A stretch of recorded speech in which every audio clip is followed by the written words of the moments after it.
భార్య ఇంటికి ఆభరణం. భరించేది భార్య. బ్రతుకునిచ్చేది భార్య. చెలిమిగా వచ్చేది భార్య. చీర తీసేది భార్య.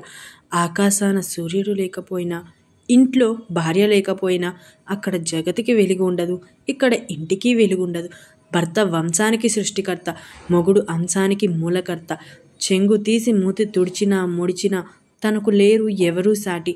ఇలలో తను లేని ఇల్లు కలలో ఊహించుకోలేని భావన. బిడ్డలా ఆదరించి, పెద్దల సేవలో తరించి, భర్తని మైమరిపించి భార్య. బ్రతుకు మీద ఆశలు పెంచి, చెడు ఆలోచనలు త్రుంచి, భ్రమరంలా ఎగురుతూ, భర్తను భ్రమల నుండి క్రిందకు దించుతూ, కళ్ళు కాయలు కాచేలా భర్త జీవితాన పువ్వులు పూచేలా చేసిన జీతం లేని పని మనిషి, జీవితాన్ని అందించే మీ మనిషి. ఏమిచ్చి తీర్చుకోగలరు మీ భార్య రుణం? ఆమెకు భారం కాకుండా ఉండడం తప్ప. ఒకరికి ఒకరు నీడ, చిరకాలం తోడు ఉండడాలి.